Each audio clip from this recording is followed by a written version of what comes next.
O Espírito de Deus é a pessoa mais importante desse lugar. Amém? É o Espírito Santo.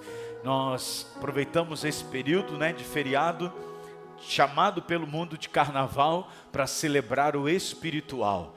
A igreja celebra a vida, celebra o espiritual.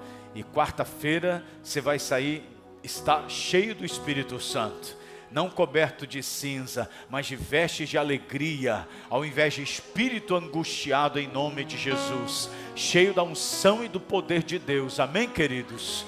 Em nome de Jesus. E para que estejamos tão cheios dessa paz, dessa alegria que não vem da carne, mas que vem do próprio Espírito de Deus, do próprio Espírito de Deus. Aonde há o Espírito Santo, há um mover extraordinário de milagre, de renovação e de fé. Por isso a igreja deve celebrar e lembrar da pessoa maravilhosa do Espírito Santo. E Ele está aqui. Vou repetir, e Ele está aqui. Que isso não seja um clichê religioso, não. Que de fato a gente venha celebrar, porque Ele está presente. Eu gosto de vez em quando de dizer, imagine se Jesus estivesse de corpo presente aqui, se de repente enquanto o pastor estivesse pregando, Jesus aparecesse aqui, encarnasse, por alguns minutos Ele nos desse a honra de vermos a sua presença em carne e osso aqui, você reagiria de uma forma totalmente diferente, não é? Aí você diria, pastor, imagina Jesus presente aqui, eu ia dar um pulo dessa cadeira, ia querer pelo menos tocar nos pés de Jesus. O certo é que nós não ficaríamos do mesmo jeito, sim ou não? Mas aí nós somos o povo da fé, e a fé não se move pelo que vê. Jesus disse, porque me viste crestes, mas felizes, bem-aventurados são os que não viram, mas creram. Nós não nos movemos pelo que vimos, nós nos movemos pelo que cremos. Quantos creem que Ele está aqui? E que você não precisa de uma prova visível de que Ele está aqui, é pela fé. Então se você se manifestaria com tanta fé, se Ele tivesse de carne e osso, corporalmente aqui? Não, nós cremos que Ele está em espírito e celebraremos como se Ele estivesse de corpo presente, mas Ele está em espírito. Isso é uma verdade, você crê nisso? Então Ele deve ser celebrado, Ele deve ser adorado, engrandecido, buscado com paixão e intensidade. Deus Pai está sentado no trono, o Senhor Jesus está à direita de Deus Pai, e o Espírito Santo está no meio da igreja, foi enviado pelo Pai para estar conosco.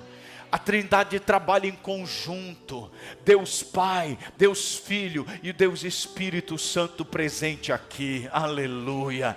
Deus, Ele quis fazer uma obra poderosa na terra, Ele está fazendo algo poderoso na terra, e para gerar excelência e poder nessa obra, Ele enviou o seu Espírito.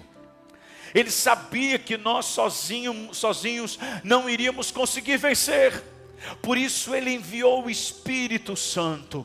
No Antigo Testamento temos relances da ação da pessoa maravilhosa do Espírito Santo. Veja, o Espírito Santo não é uma força, apesar dele ter força. O Espírito Santo não é uma energia boa, apesar dele pode produzir uma energia boa. O Espírito Santo não é uma pombinha, não é um foguinho. O Espírito Santo é uma pessoa que age, que tem sentimentos, que tem decisões. Jesus o apresentou como Consolador. E todas as vezes que Deus quis operar algo poderoso na terra, Ele enviou o seu Espírito para uma obra específica.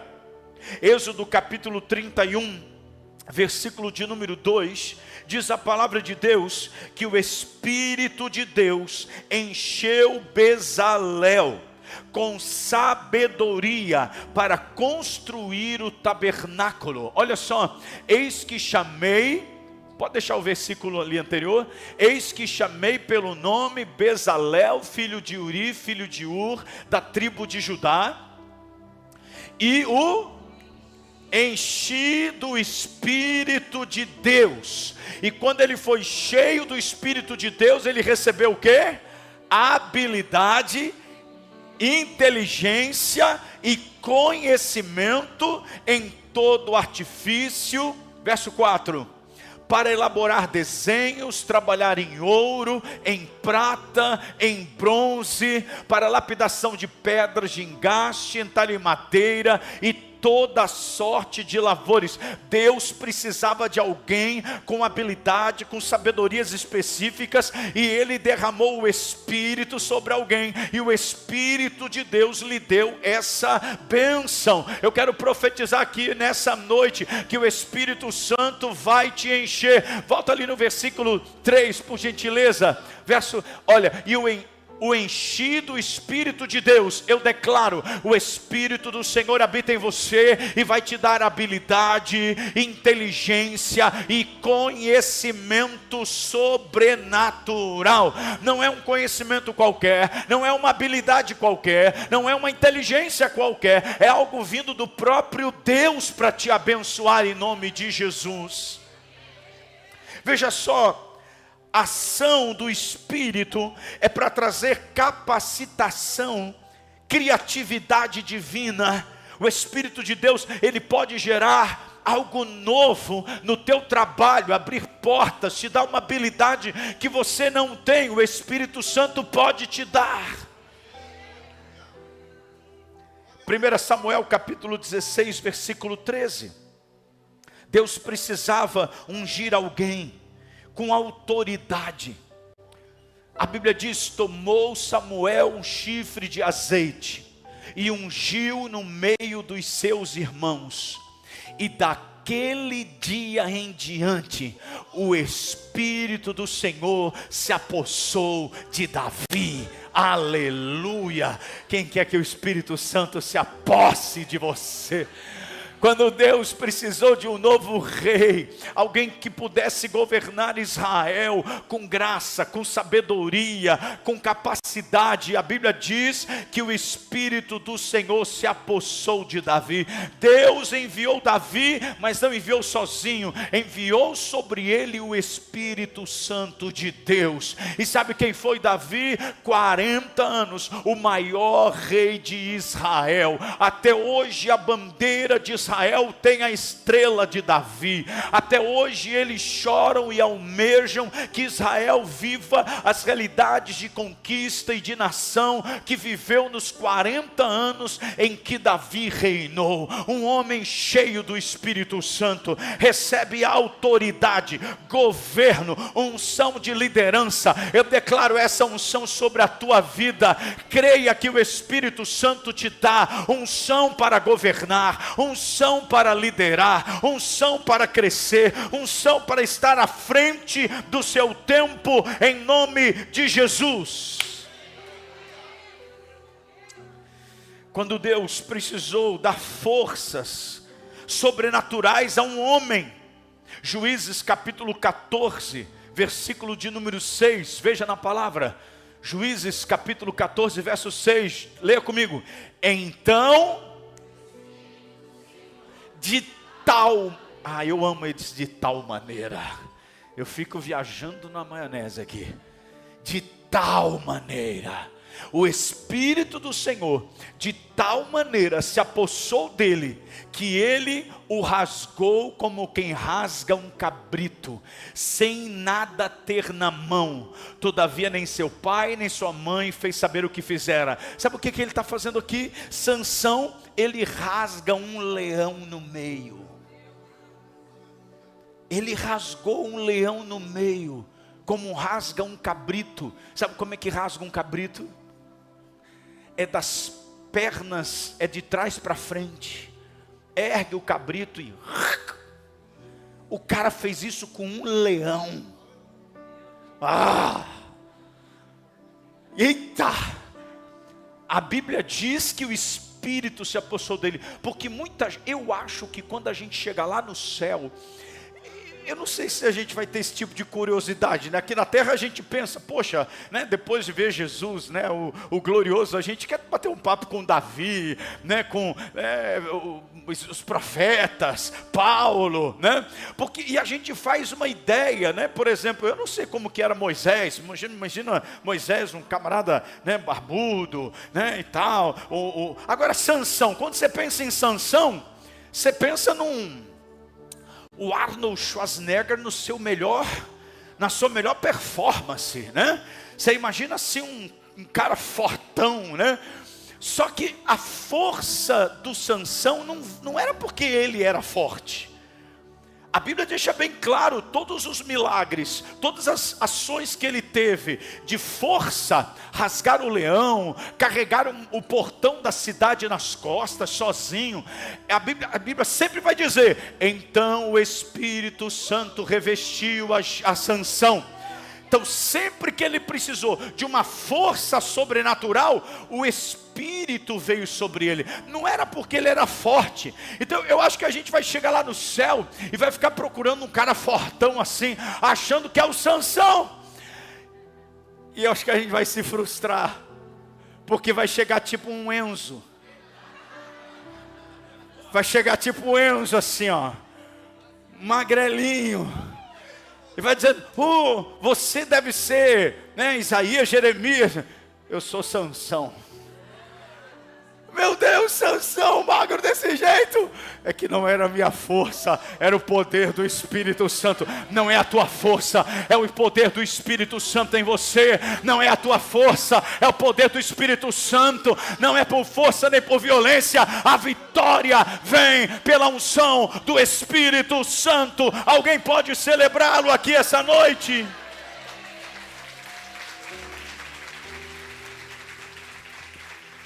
Gideão, aquele famoso homem de Deus que com um exército de 300 homens, venceu um exército inimigo de mais de 130 mil homens.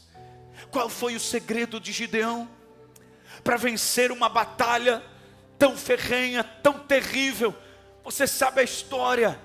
Gideão tinha 32 mil soldados, já era difícil vencer 32 mil contra 130 mil soldados. Mas o Senhor disse, tem muita gente contigo, Gideão. Faz o seguinte, quem for medroso, manda embora. A Bíblia diz dos 32 mil, 22 mil foram embora. 22 mil não estavam com coragem para ir para a batalha. Ficaram só 10 mil. Gideão disse, bora com os 10 mil. Deus falou, tem gente demais. Depois da guerra vocês vão dizer que vocês ganharam, então a glória tem que ser minha. Eu não divido a minha glória com ninguém. Ô Gideão, leva todo mundo para o ribeiro. Quem beber água como bebe o cachorrinho, separa. Quem beber água como bebe o cachorrinho, ou seja, quem mergulhar de 4.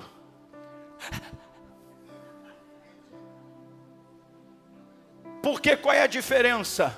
O soldado preparado para a batalha, ele bebe água no ribeiro dessa forma, ele para, põe a concha da mão na água e traz a água até a boca. Se o inimigo aparecer, ele está preparado para reagir. Quem vai de 4, está nem aí para o inimigo. Não é treinado. A Bíblia diz que naquele dia, dos 10 mil, 9.700 beberam água como bebe o cachorrinho.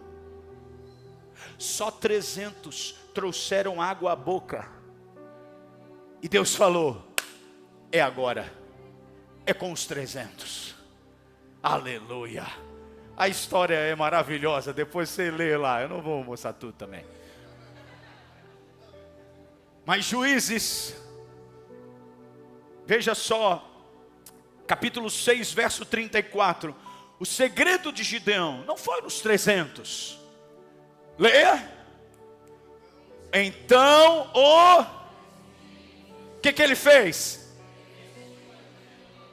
o qual tocou a rebate, e as bezeritas se ajuntaram após ele. O Espírito do Senhor revestiu a Gideão, e ele obteve a vitória.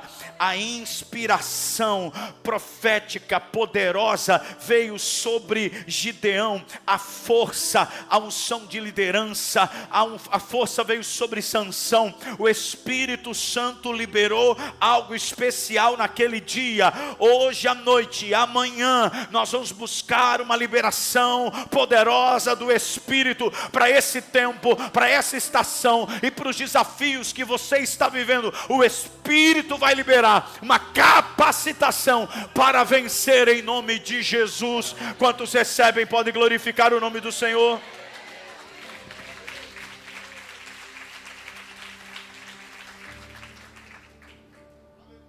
Segundo Samuel 23, versículo 2. Olha que diz a palavra: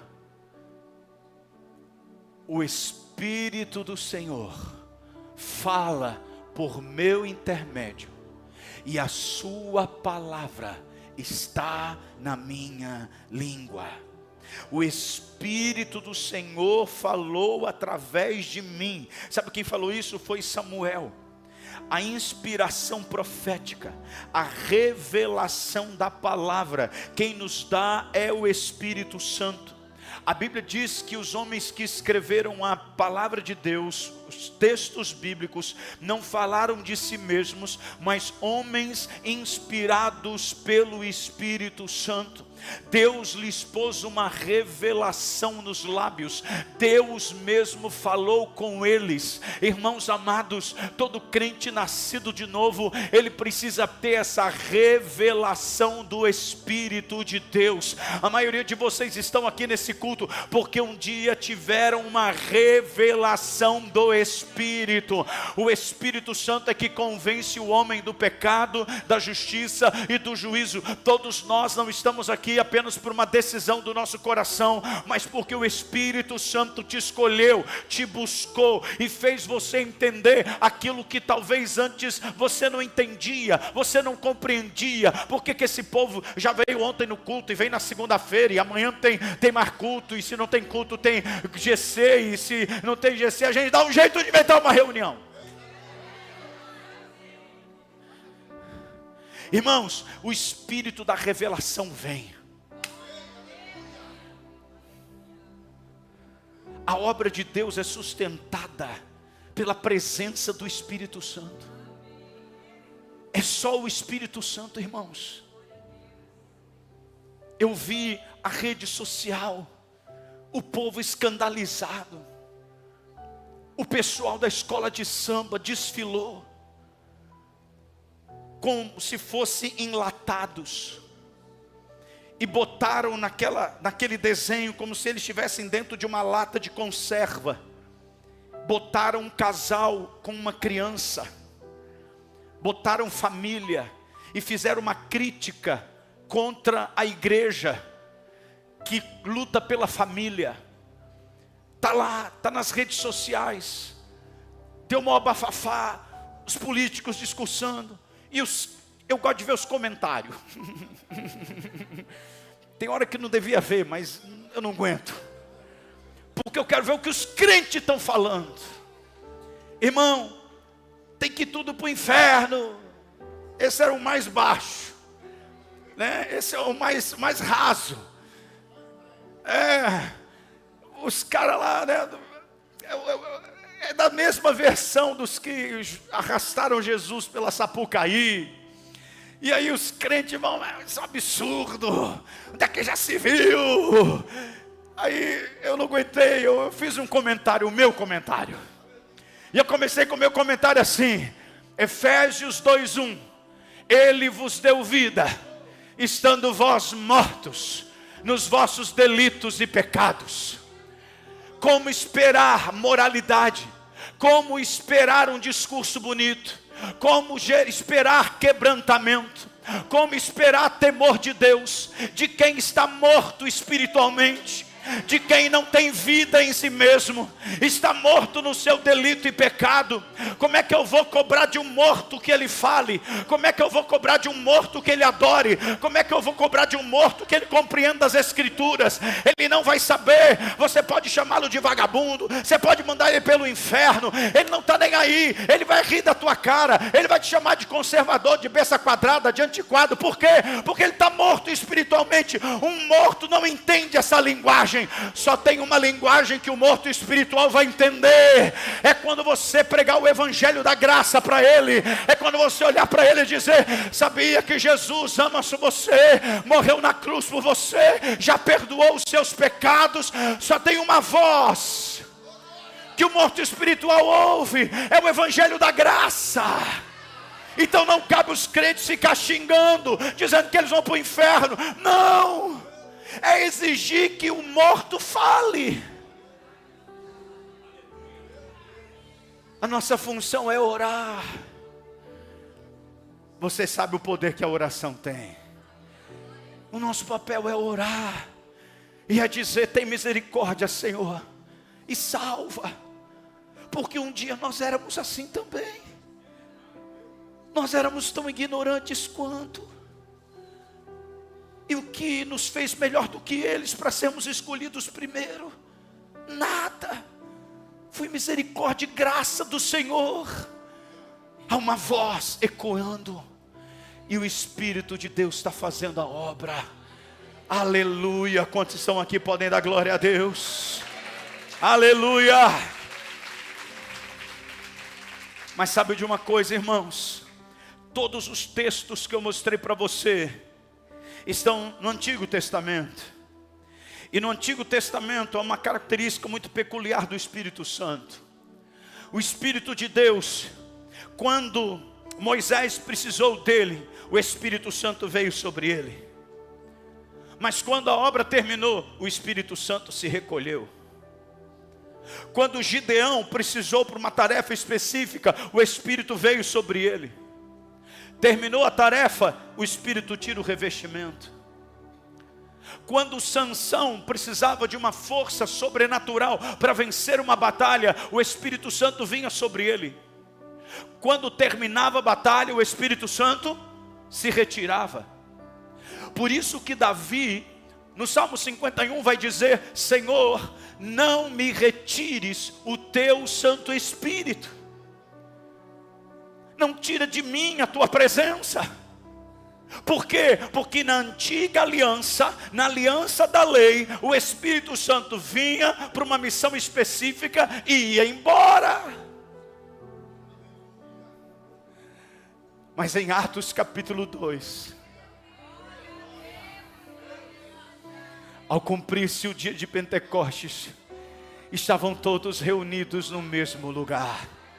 De repente, veio do céu um som de um vento veementemente impetuoso, encheu a casa onde estavam reunidos, e todos ficaram cheios do Espírito Santo, passaram a falar em outros idiomas, conforme o Espírito lhes concedia que falassem. A glória de Deus foi tanta que chamou a atenção da cidade. O Espírito Santo veio no Pentecostes, veio sobre Pedro, veio sobre João, veio sobre Tiago, veio sobre todos os apóstolos e aquelas 120 pessoas. Depois veio sobre os 3.000 que foram batizados porque aceitaram a palavra. E o Espírito Santo continuou agindo e usou a boca de um simples pescador, mas que agora, cheio do Espírito Santo, prega e fala com tanta ousadia que 3.000 pessoas se convertem. Mais tarde o Espírito se revela a um homem chamado Paulo, que mais tarde vamos chamá-lo de apóstolo Paulo, e ele faz 3 viagens missionárias. Então, cheio do Espírito Santo, de cidade em cidade, foi levantando igrejas, e as pessoas eram cheias do Espírito Santo, até que em Atos capítulo 28, o Espírito de Deus levou Paulo até Roma, estabeleceu uma igreja maravilhosa em Roma, e depois do apóstolo Paulo, vieram outros homens e mulheres de Deus, tão cheios do Espírito Santo, porque o Espírito não parou em Atos 28, no último capítulo de Atos, ele continuou agindo, e agiu na reforma, e agiu nos pastores da antiguidade, nos missionários da antiguidade, e estamos em 2026, o Espírito veio há 2000 anos atrás, e sabe de uma coisa, diferente do Antigo Testamento, onde ele vinha e ia embora, na nova aliança, por causa do sangue de Jesus que foi derramado, o Espírito Santo veio no Pentecostes, continua na terra até hoje, 2026, e o Espírito não foi embora. Nós não precisamos dizer, vem, nós podemos dizer, como é bom sentir a tua presença, enche-nos Espírito Santo, enche-nos Espírito Santo. Não precisamos dizer, faz como no Pentecostes. Não, porque ele já está aqui, nunca será igual ao Pentecostes. O nosso clamor hoje não é vem, o nosso clamor é enche-nos, enche-nos, enche-nos, enche-nos, enche-nos, enche-nos, enche-nos, enche-nos. Quantos querem ser totalmente cheios do Espírito Santo?